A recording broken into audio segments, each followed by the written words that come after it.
Good day everyone. Today we are looking at tutorial 12, topic 9, amines and amides. Now let's look at question 1. Give the IUPAC name for the following structures. So here we have question 1a. This is the given structure. Now let us first recognize the functional groups in this structure. Here we have C double bond O attached to a nitrogen atom.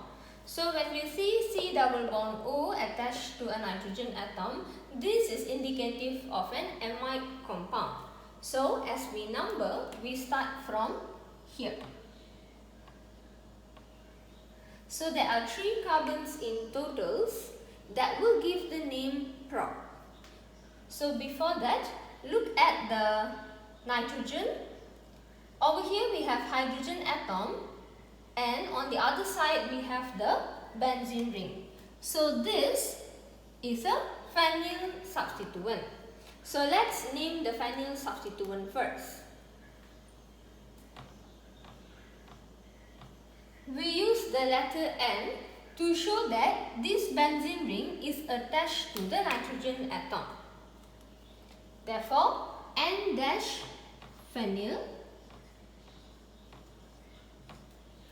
after which there are no more substituent groups. Therefore, 1, 2 and 3 is a prop.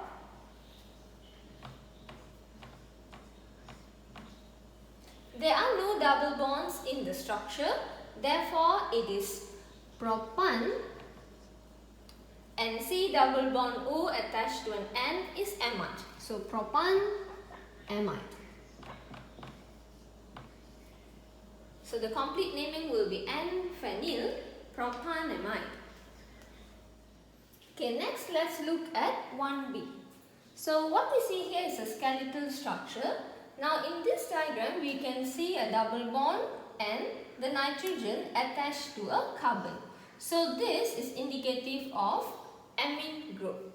Therefore, we start to number the carbon from the end closest to the nitrogen atom. So this is carbon 1, carbon 2 and carbon 3.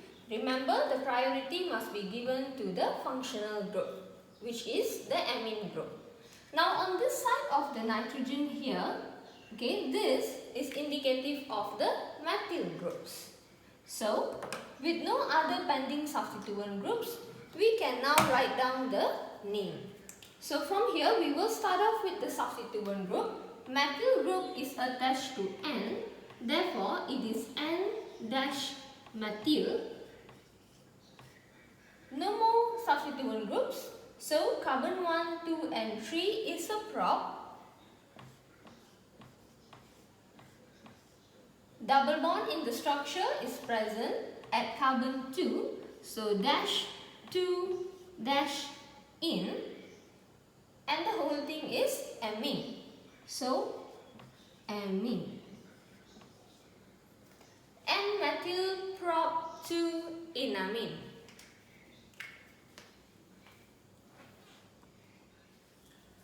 Moving on to the last structure, 1C. So what we have here is a benzene ring, and attached to this benzene ring we can see 2 amino groups along with C double bond O attached to nitrogen. So again, this is indicative of amide groups. So this is an amide. Now with that, where shall we start numbering them? From the carbon attached to the amide group. So we move either clockwise or anti-clockwise. Position 2, position 3, position 4, 5 and 6. So regardless of moving clockwise or anti-clockwise, somehow the amino groups are going to be at positions 3 and 5. So it makes no difference.